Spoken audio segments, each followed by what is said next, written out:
तो हाँ जी, देखो जी, आपका नाम है हर्षित और ये आपकी जन्म कुंडली का चार्ट है। कुंडली आपकी बनी है मकर लग्न की, राशि आपकी है कर्क। अगर आपकी मैं कुंडली की बात करूं, कुंडली है कैसी, तो ग्रह आपके अच्छे भी हैं और कुछ ग्रह आपके मुझे खराब भी लगे हैं, जो कि मैं पूरा आपको विस्तार से अभी समझाऊंगा।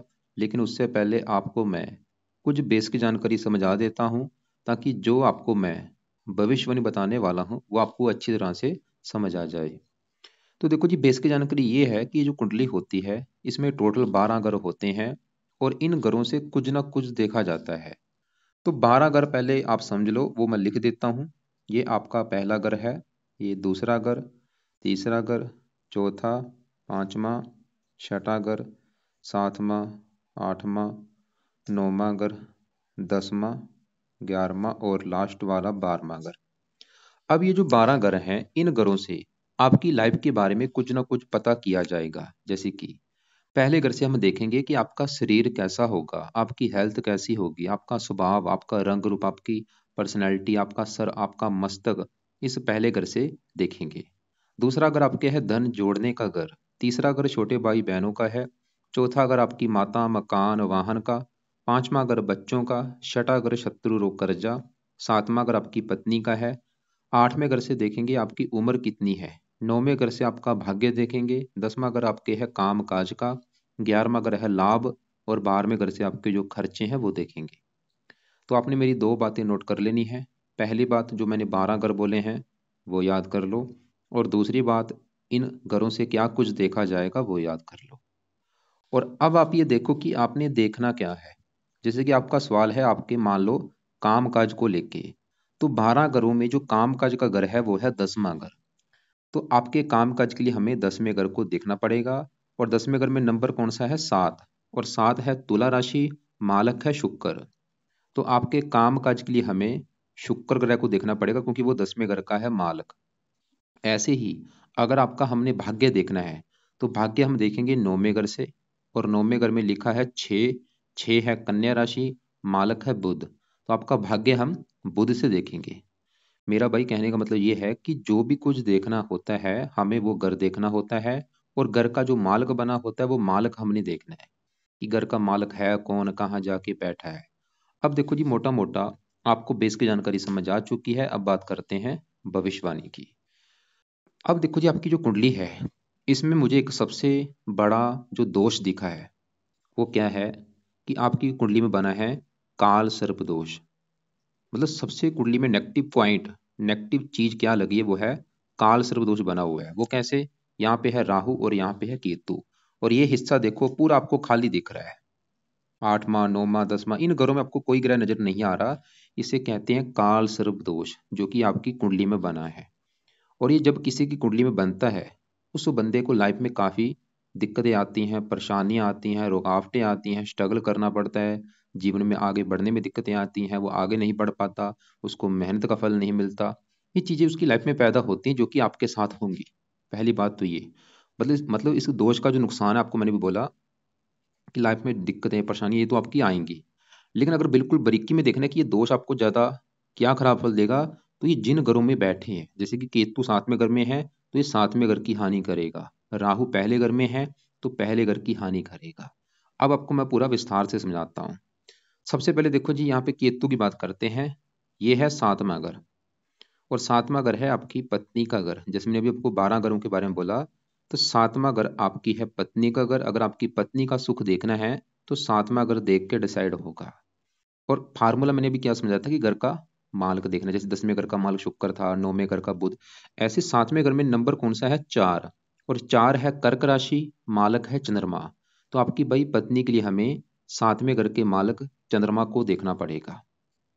और चंद्रमा कहाँ बैठा है? इसी घर में बैठा है। देखो 7वें घर का मालक चंद्रमा इसी घर में बैठा है, तो हमें चंद्रमा को भी देखना पड़ेगा। और इसी घर में जो केतु बैठा है 7वें घर में केतु बैठा है, केतु को भी देखेंगे। तो आपकी पत्नी के लिए हमें 7वें घर के मालक चंद्रमा को भी देखना पड़ेगा और 7वें घर में केतु को भी देखना पड़ेगा। दोनों ग्रहों को देख के डिसाइड होगा आपकी पत्नी के बारे में। तो अब आपको मैं एक एग्जाम्पल समझाता हूँ। एग्जाम्पल समझो। मान लो आपका नाम है हर्षित। आपका भी देखो जी, जो घर है, जो भी आपका घर है, उस घर में आप अपने बैठे हैं, मतलब आप अपने घर में खुद बैठे हैं, तो क्या होगा, अपने घर में अगर होंगे तो हमेशा जीवन भर अपने घर का अच्छा करेंगे, घर की सफाई रखेंगे, घर की देखभाल करेंगे, घर की रक्षा भी करेंगे, क्योंकि आपका घर है। लेकिन मान लो आप ही के साथ एक आपका दुश्मन भी आपके घर में आ चुका है, जिसको आप दुश्मन मानते हैं वो भी घर में आ चुका है।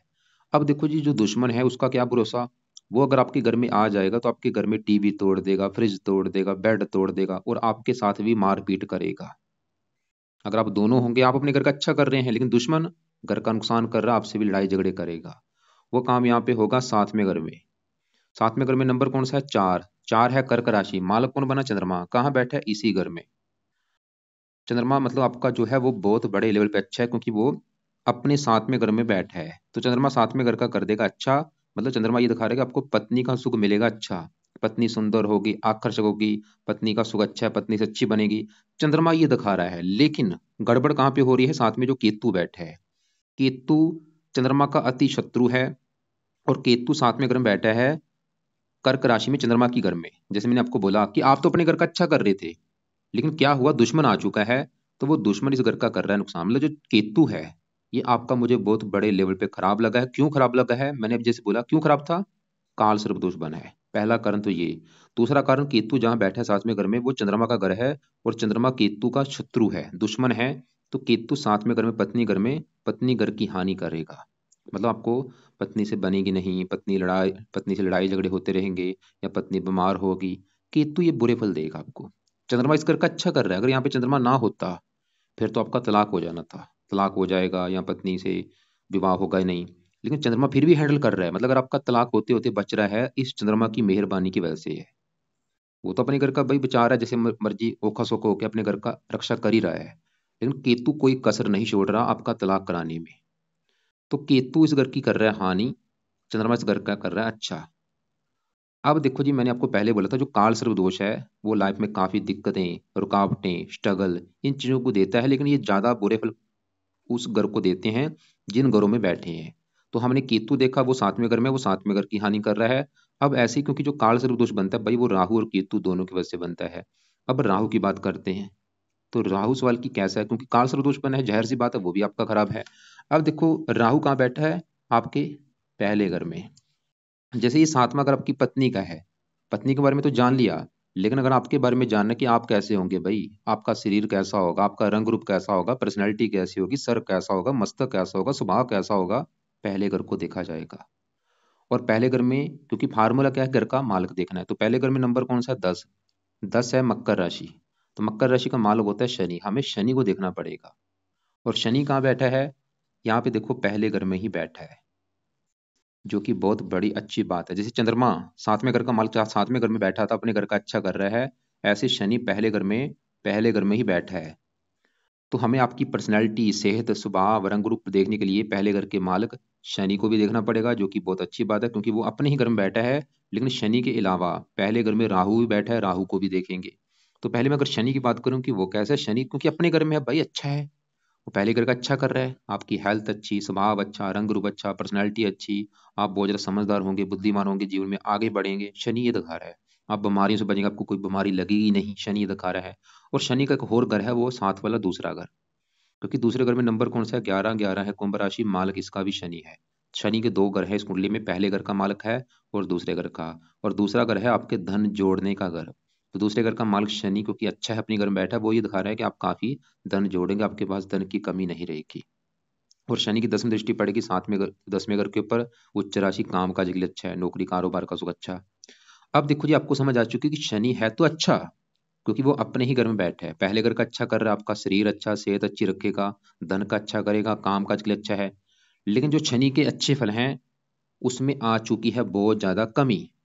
क्यों, उसके हैं दो कारण, तीन कारण, मतलब तीन कारणों से शनि के अच्छे फल में आ चुकी है कमी। तो पहला कारण शनि के अच्छे फल में कमी आने का, साथ में इसी घर में बैठा है राहु। और राहु आपका, जैसे मैंने बोला, काल सर्पदोष लेके बैठा है, इसकी वजह से राहु इस घर की हानि कर रहा है। तो पहला शनि के अच्छे फल में कमी आने का, साथ में राहु बैठा है। और दूसरा कारण आपका जो शनि है वो 1 डिग्री का बैठा है, बाल अवस्था में बैठा है, बिल्कुल मतलब बच्चे के रूप में होने की वजह से उसके जो अच्छे फल आपको मिलेंगे कम मात्रा में। और तीसरा सबसे बड़ा कारण शनि के अच्छे फल में कमी आने का, ये चलित कुंडली में 12वें घर के ऊपर जा रहा है, जो कि एक बहुत ज्यादा नेगेटिव बात है। बैठा पहले घर में है, लेकिन अगर इसको मैं चलित कुंडली में देखूं तो 12वें घर के ऊपर जा रहा है। इसकी वजह से शनि के जो अच्छे फल हैं वो आपको अगर मिलेंगे, थोड़े बहुते मिलेंगे, कम मात्रा में। और जो राहु है वो इस घर की हानि करेगा। राहु जैसे कि पहला घर किसका मैंने बोला था, शरीर, सेहत, स्वभाव, सर, मस्तक। तो राहु क्या कर देगा, आपकी हेल्थ खराब कर देगा। क्या हेल्थ खराब करेगा, आपके सर में दर्द होगा, मस्तक रोगी बनाएगा, आपको मानसिक रोगी बनाएगा, डिप्रेशन का शिकार बना देगा। आपको लाइफ में आपको समझ ही नहीं आएगी क्या करना है। आप प्रॉपर डिसीजन सही नहीं ले पाएंगे लाइफ में। इसके अलावा आपको लाइफ में स्ट्रगल कराएगा, दिक्कतें, परेशानियां, रुकावटें, चिंता, भाग दौड़, व्यर्थ की चिंता, भाग, ऐसी चीजें पैदा करेगा ये राहु। क्यों, क्योंकि राहु आपका भाई काल सर्पदोष लेके बैठा, उस चीज को समझो। और राहु की 3 दृष्टियां, पांचवी यहाँ पे 5वें घर के ऊपर संतान संबंधी चिंता। ये राहु पत्नी घर को देख रही है, ये भी पत्नी संबंधी दिक्कतें पैदा करेगा राहु।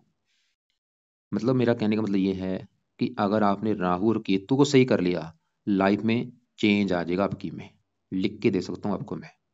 इस काल सर्पदोष को सही कर लिया भाई, हजारों दिक्कतें दूर हो जाएंगी आपकी। पत्नी से लड़ाई झगड़े नहीं होंगे, आपकी हेल्थ अच्छी हो जाएगी, आपको बीमार नहीं होंगे, आपको समझ आ जाएगी क्या करना है क्या नहीं करना। तो सवाल यह है कि इस दोष को सही कैसे किया जाए, तो उपाय लिख लो।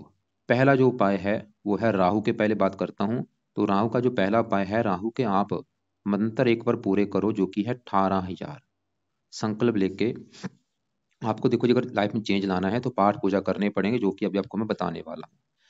तो राहु का सबसे पहला उपाय वो है, आप इसके मंत्र आपको करने हैं 18,000 पूरे, जो कि आपने शुरू करने हैं शनिवार के दिन संकल्प लेके। अभी जो शनिवार आने वाला है उसकी वेट करो। शनिवार को रात के समय संकल्प लेना। कैसे, आप ये बोलना कि हे राहु देवता जी, मेरा नाम हर्षित है, मेरी जात ये है, गोत ये है, और राहु देवता जी आज से आपके मैं मंत्रों की जो संख्या है 18,000 वो पूरी करने लगा हूं, ताकि आपकी कृपा दृष्टि बनी रहे, आपके जो भी बुरे फल है वो मुझे ना मिले। तो शनिवार से रात के समय ये मंत्र शुरू कर लेना, और संकल्प लेके आप, ये आपका चाहे देखो जी महीना लग जाए, 2 लग जाए, ये मंत्र आपने मतलब पूरे करने हैं। रोजाना 3-3 4-4 माला करके मंत्र पूरे कर लेना। मंत्र है ओम राम राहवे नमः। और जब आपके मान लो मंत्र पूरे हो जाएंगे, फिर क्या करना, छोड़ देना। मंत्र पूरे करने के बाद छोड़ देना, और हो सके हवन करा लेना। अगर हवन करा सकते हो, दशमासिक हवन होता है वो करवा लेना, नहीं करवा सकते आपकी मर्जी है। तो मंत्र पूरे करने के बाद आपने फिर क्या करना है, फिर आपने दूसरे नंबर पे केतु के मंत्र शुरू करने हैं, वो भी एक बार पूरे करो, जो कि है 17,000। तो पहले राहु के मंत्र करने हैं 18,000 शनिवार से शुरू करके, वो आपका 1-2 महीने में जब पूरे हो जाएंगे, उसके बाद फिर आप केतु के मंत्र शुरू करना। और जब केतु के मंत्र स्टार्ट करेंगे, वो भी संकल्प लेके स्टार्ट करना कि हे केतु देवता जी, मेरा नाम ये है, मेरी जात ये है, गोत ये है। केतु देवता जी, आप मेरी कुंडली के 7वें घर में बैठे हैं, जो कि है पत्नी का घर, और मुझे पत्नी संबंधी दिक्कतें आती रहती हैं, लड़ाई झगड़े होते रहते हैं। मैं चाहता हूँ मेरी दिक्कतें ना आए, क्योंकि आप मेरी कुंडली में काल सर्वदोष भी लेके बैठे हैं। तो आपके जो भी बुरे फल हैं वो प्लीज मुझे ना मिले, बल्कि आप मुझे अच्छे फल दो। इसलिए आपके मैं मंत्रों की जो संख्या है वो पूरी करने जा रहा हूँ। तो इस प्रकार आप भाई केतु के भी मंत्र पूरे कर लो। तो पहले राहु के करो, उसके बाद केतु के कर लेना। फिर क्या करना, दोनों मंत्र आपने छोड़ देने, जैसे मैंने बोला, दोनों के हवन करा लेना अगर करा सकते हो। उसके बाद फिर आपने इनके दूसरे जो उपाय शुरू करने वो नोट करो, जो कि है राहु कवच का पाठ। यह है राहु कवच का पाठ, 2 मिनट का पाठ है। इसको रोजाना पढ़ना है या इनको सुनना है रात के समय। पहले मैं लिख देता हूँ। दूसरा उपाय राहु स्रोत का पाठ, और तीसरा है केतु कवच का पाठ। अब यहाँ पे गौर से समझो, मैंने 3 पाठ लिखे हैं, राहु कवच का पाठ और राहु स्रोत का पाठ। तो ये राहु के 2 पाठ हैं, 2-2 मिनट के पाठ हैं। इस पाठ को पढ़ने में 2-2 मिनट लगते हैं। तो ये दोनों पाठ आपने रात के समय पढ़ने हैं रोजाना। कब तक पढ़ने हैं, लाइफ टाइम। नहीं पढ़ने आते, इनकी ऑडियो लगा के सुन लिया करो। और तीसरा जो केतु कवच का पाठ है, ये भी आपने पढ़ना है या सुनना है। तो 3 पाठ हो चुके हैं, टोटल आपके 6 मिनट लगेंगे। इनको चाहे पढ़ लिया करो या इनकी ऑडियो लगा के सुन लिया करो। अब राहु और केतु का एक और उपाय है, वो है आपने राहु का करना है दान, और केतु का भी करना है दान। दान क्या करेगा, इनके बल को कम कर देगा। केतु 16 डिग्री, किसको अगर आप शांत करना चाहते हैं, पावर कम करनी पड़ेगी। ऐसे राहु की पावर जीरो करनी पड़ेगी, माइनस करनी पड़ेगी। तो राहु का जैसे दान करेंगे, दान करते करते इसकी पावर कम होगी। राहु के दान की वीडियो में भेजूंगा, उसको देखना क्या दान होता है। वैसे इसका एक दान सतनाजा होता है, 7 प्रकार के अनाज पंछियों को डालने होते हैं, वो आपने उपाय करना है। और भी जो दान है राहु के दान वाली वीडियो देख लेना, वो दान आपने रोजाना करना है या हफ्ते में 4-5 दिन जरूर करो और करते रहना ये दान आपने। और केतु का दान होता है कुत्तों को रोटी डालना, वो रोजाना कुत्तों को रोटी डालने की आदत डालो, या घर में कोई कुत्ता रखो या बाहर के कुत्तों को रोटी डालो। तो केतु का और भी जो दान है वो दान की वीडियो देख लेना। तो अब देखो जी, ये राहु केतु वाले उपाय हो चुके हैं। मैं फिर बोलूंगा भाई, हजारों जीवन में फायदे होंगे अगर आपने इस सही ढंग से उपाय कर लिए। और ये मत सोचना कि मैं किसी पंडित से करवा लेता हूँ टाइम वेस्ट होगा, कोई आपके लिए सही ढंग से नहीं करेगा। और आपने भी अगर करने हैं, ये मत सोचना कि वैसे ही निबेड़ा मत करना भाई, दिल से भावना लेके करना। ये मत सोचना कि किसी पंडित ने बोल दिया चलो कर लेता हूँ, भावना से पूरी ईमानदारी से करना करना है। नहीं करना कोई फायदा मत करना, टाइम वेस्ट मत करना। पूरी भावना से, पूरे ईमानदारी से। भावना कैसे होती, पूरा दिल से कि अभी आप ही हैं, मुझे नहीं पता, मेरी लाइफ की जो दिक्कत है दूर करो बस। तो भावना लेके एक बार उपाय करो। पहले मंत्र पूरे कर लो, फिर पाठ पढ़ने शुरू करने हैं और दान ये भी आपने करने हैं। अब आगे बढ़ते हैं। आपकी देखो जी कुंडली में ये जो ग्रह होते हैं इनका जो असर है, जैसे आपका जो केतु है ये बुरा फल ज्यादा कब देगा इसकी दशा में। इसकी दशा आपकी कब चलेगी, इसकी निकल चुकी है अभी। ये 14 से लेकर 21 में चली है। इसमें दिक्कतें आपको काफी बड़ी होंगी, पत्नी संबंधी और भी। जैसे आपने बोला था नौकरी छूटी है, 14 में ही छूटी, 15 में छूटी, उस समय केतु की दशा थी। शनि की दशा में आपकी नौकरी लगी थी क्योंकि शनि अच्छा है। अब देखो जी आपकी शुक्र की दशा है। आपके जीवन के ऊपर देखो जी जो असर है सबसे ज्यादा कब होगा इन ग्रहों का, जब इनकी दशा चलती है। और अभी आपके ऊपर जो दशा चली हुई है वो है शुक्र ग्रह की। ये चौथा महीना 21 से चली हुई है और अभी काफी लंबी है, 41 में खत्म होगी। इसका मतलब यह है कि आपके जीवन के ऊपर सबसे बड़ा जो असर है 9 ग्रहों में, वो शुक्र का भी है। और शुक्र की ही आपके ऊपर चल रही है अंतरदशा। ये भी चौथा महीना 21 चली है, 8 महीना 24 में खत्म होगी। मैंने क्या बोला, आपके देखो जी जीवन के ऊपर असर किसका है? एक तो असर है शुक्र का जिसकी चल रही है बड़ी महादशा, और दूसरे नंबर पे आपके ऊपर असर किसका है? काल सर्प दोष का। क्योंकि जो काल सर्प दोष का असर है ये आपके ऊपर जीवन भर रहेगा, हमेशा रहेगा ये असर काल सर्प दोष का। लेकिन ये असर आपके ऊपर कई गुना बढ़ेगा जब इनकी दशा चलेगी। जब भी कभी राहु की दशा होगी या केतु की दशा होगी, वो असर उस समय बढ़ेगा। तो अब देखो जी राहु की दशा आपकी वो तो अ, छोटी दशा यहाँ पे निकली है 17 से लेके 18, ये आप नोट करना, इसमें दिक्कतें बड़ी होंगी आपकी। तो हमने अभी क्या बोला कि आपके जीवन के ऊपर अभी भी काल सर्प दोष का असर है, और बड़ा असर आपके ऊपर शुक्र का है क्योंकि उसकी बड़ी दशा है। और एक आपके ऊपर असर अभी जो वर्तमान में है वो है शनि की अष्टम डेया का। आपके ऊपर भाई चल रही है शनि की अष्टम डेया, और ये 17 जनवरी 2023 से चली हुई है। पिछला पूरा 1 साल हो चुका है।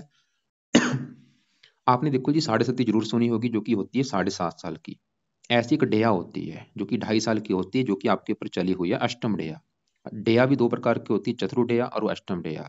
ये अष्टम डेया जो चली हुई है ये अच्छी नहीं जाती, बहुत ज्यादा नुकसान देती है। जब भी आ जाती है लाइफ का सत्यानाश कर देती है। और आप चाहे नोट करके देख लो कि पिछले 1 साल से आपकी लाइफ में बहुत सारी दिक्कतें आ रही होंगी, परेशानियां आ रही होंगी, रुकावटें आ रही होंगी, चिंता भाग दौड़। आप नोट कर लेना कि भाई पिछले 1 साल से सच में बहुत सारी दिक्कतें आ रही, क्योंकि अष्टम डेया चली हुई है जो कि अभी भी 1.5 साल की पड़ी है। तो सवाल है कि इस अष्टम डेया से बचा कैसे जाए। तो इसके भी दो उपाय आपको बता देता हूँ। पहला जो उपाय है अष्टम डेया से अगर बचना है, क्योंकि अष्टम डेया है किसकी? शनि की है। तो शनि की पूजा उपासना करनी पड़ेगी आपको। तो पहला उपाय क्या है? आपने हर शनिवार को शनि मंदिर में माथा टेक के आना है, और वहां पे जब जाएंगे प्रार्थना करके आना कि हे शनि देवता जी, आपके मैं मंदिर इसलिए आया हूँ क्योंकि आपकी चल रही है अष्टम डेया और लाइफ में बहुत सारी दिक्कतें परेशानियां आ रही। प्लीज मैं चाहता हूँ मेरी ये दिक्कतें दूर हों, इसलिए आपके मंदिर में माथा टेकने आया हूँ, अपनी कृपा दृष्टि बना के रखें।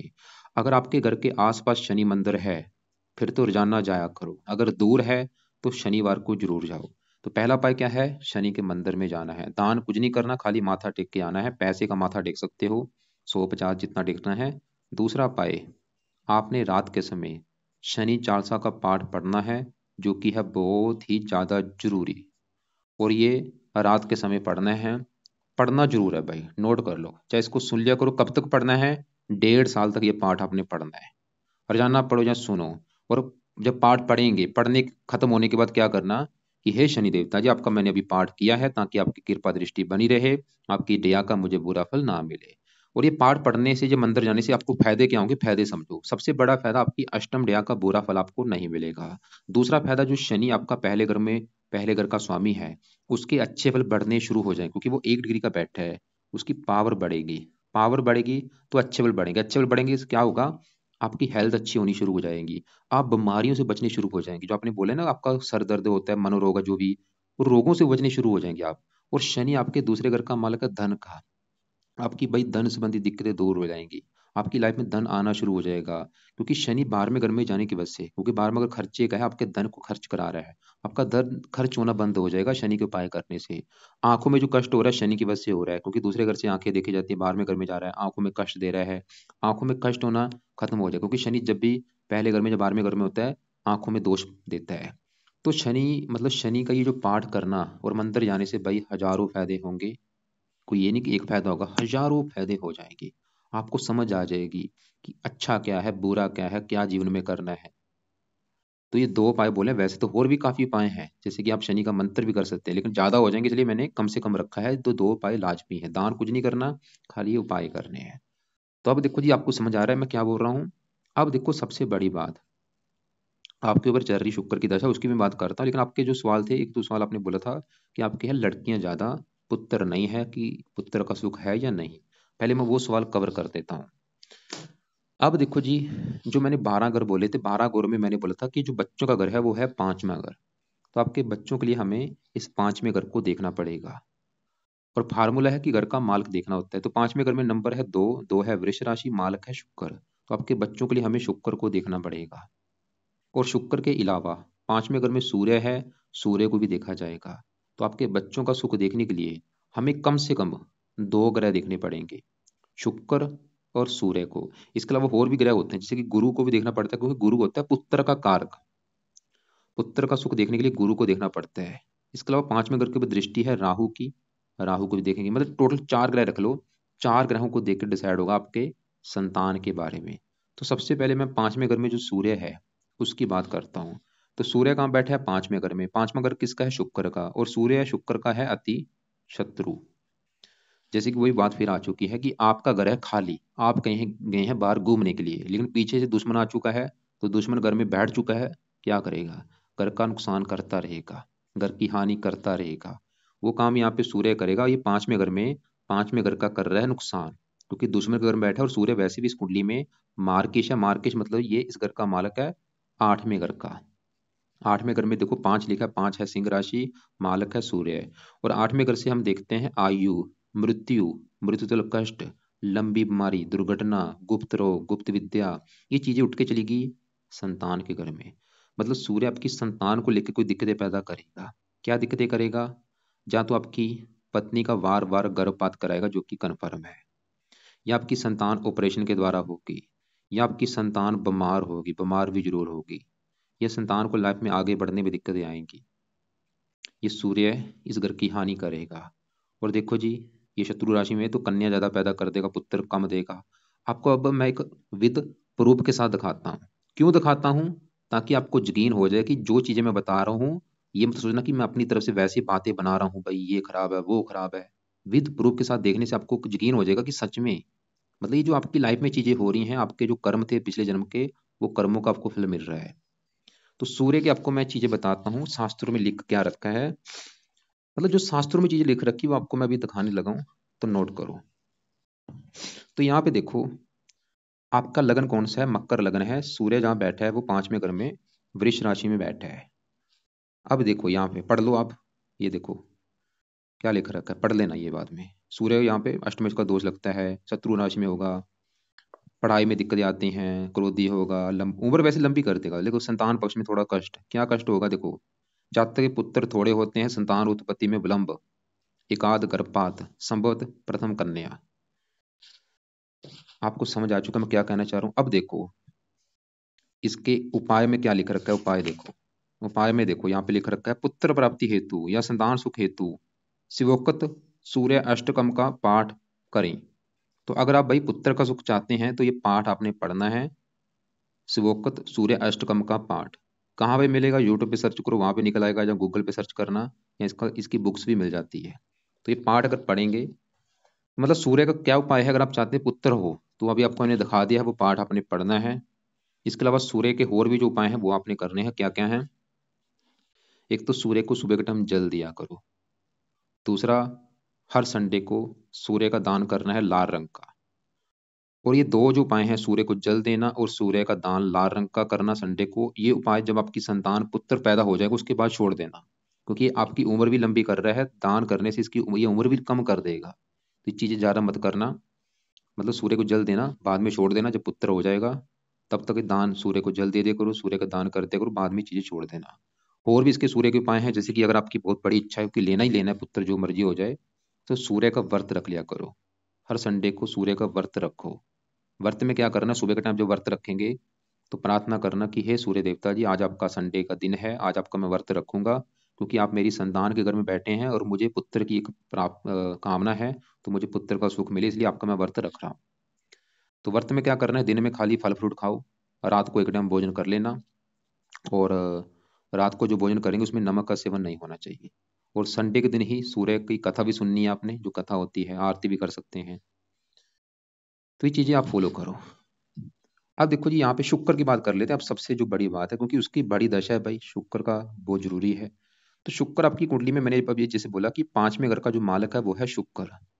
और शुक्र आपके 10वें घर का भी मालक है, जहाँ पे ये 7 लिखा है, तुला राशि, मालक है शुक्र। 10वां घर किसका है, काम काज का। मतलब काम काज के लिए 10वें घर के मालक शुक्र को भी देखना पड़ेगा।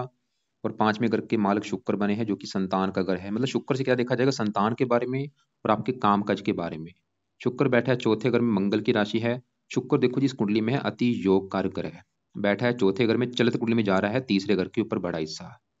मेन सवाल ये कि शुक्र अच्छे या बुरा। देखो जी, है तो शुक्र अच्छा, क्योंकि योग कारक ग्रह भी इस कुंडली में अति योग कारक है। आपको वैसे तो तकरीबन अच्छे फल देगा, लेकिन इस एक होता है, ये एक नक्षत्र में होता है कि किस नक्षत्र नक्षत्र में बैठा है। वो बैठा है केतु के नक्षत्र में, और केतु राहु बैठे हैं काल सर्पदोष लेके। मतलब राहु शुक्र भी थोड़ा सा बुरा फल देगा, लेकिन ज्यादा आपको अच्छे फल देगा। काम काज के लिए अच्छा है, संतान के लिए अच्छा है। लेकिन फिर भी शुक्र के आपने 2 पाठ जरूर पढ़ने हैं। इसके 2-3 उपाय आपको बताता हूँ। पहला जो शुक्र का उपाय है वो है सुबह के टाइम शुक्र का आपने करना है मंत्र जाप। चाहे एक माला करो, 2 करो, 3 करो, 4 करो, वो आपकी मर्जी है। दूसरा उपाय, शुक्र कवच का पाठ आपने पढ़ना है सुबह के टाइम। तीसरा, शुक्र स्रोत का पाठ करना है। अब सवाल है कि ये करने से फायदा क्या होगा। फायदा ये होगा क्योंकि बड़ा जो असर शुक्र का है, ये दशा बिल्कुल अच्छी जाएगी इसमें, क्योंकि आपके काम काज, घर का मालिक, आपकी काम काज की दिक्कतें दूर हो जाएगी। काम काज का सुख बहुत अच्छा होगा।